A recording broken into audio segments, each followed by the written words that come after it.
ચોર ખાય, મોર ખાય, રોજ ભૂંડ અને ઉંદર ખાય, વધુ ઘેટું વેચવા બોટાદ યાર્ડમાં જાય, ત્યાં ફરી કડદો થાય. મતલબ ખેડૂતને તમામ જગ્યાએ લૂંટાવાનું છે. કસાઈની માફક અમુક વેપારીઓ ખેડૂતોનું શોષણ કરી રહ્યા છે. બોટાદ માર્કેટિંગ યાર્ડને લૂંટવામાં ત્યાંના સત્તાધીશોએ કાંઈ કમી નથી રાખી, પરંતુ બોટાદમાં આવતા ખેડૂતોને લૂંટવાનું કામ પણ સત્તાધીશોની રહેમ નજર નીચે ત્યાંના વેપારી અને અમુક દલાલો કરી રહ્યા છે.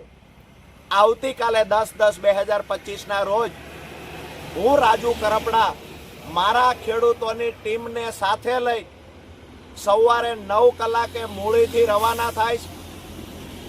સુદામડાથી મયુરભાઈ સાકરિયા પણ એમાં જોડાશે. 10:30 કલાકે બોટાદ માર્કેટિંગ યાર્ડ ખાતે અમે લોકો પહોંચીશું. ગાંધી ચિંધ્યા માર્ગે બંધારણીય જે અધિકાર મળ્યો છે, અધિકારનો ઉપયોગ કરી અને જે ખેડૂતોનું શોષણ થાય છે કડદાના બહાના હેઠળ, એ શોષણ કાયમી ધોરણે બંધ થાય એના માટે રજૂઆત કરીશું. સાથે જ માર્કેટિંગ યાર્ડમાં જે ખેડૂતોની જણસ આવે છે એને 10-15 કિલોમીટર દૂર વેપારી પોતાની ખાનગી જગ્યા પર ખેડૂતને પોતાના ખર્ચે નાખવા મોકલે છે અને વેપારી ભાડું નથી ચૂકવતા.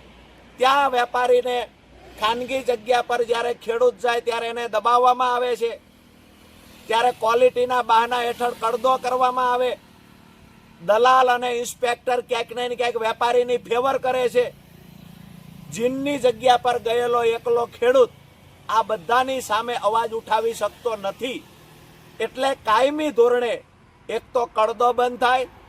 બીજી માંગણી અમારી છે, ખેડૂતનો માલ યાર્ડમાં ખાલી કરવામાં આવશે. ખેડૂત એના ખર્ચે બહાર યાર્ડની બહાર કપાસ નાખવા નહીં જાય, અને જો કપાસ નાખવા ખેડૂતને જવાનું હોય તો તમામ ખર્ચ વેપારી ચૂકવશે. આવતીકાલે આપણે મળીએ છીએ. હું આવી રહ્યો છું ટીમ સાથે. તમને પણ વિનંતી કરું છું, તમે પણ આવો.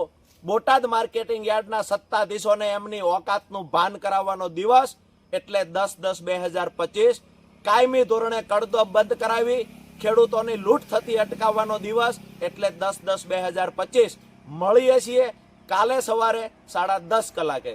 જય કિસાન.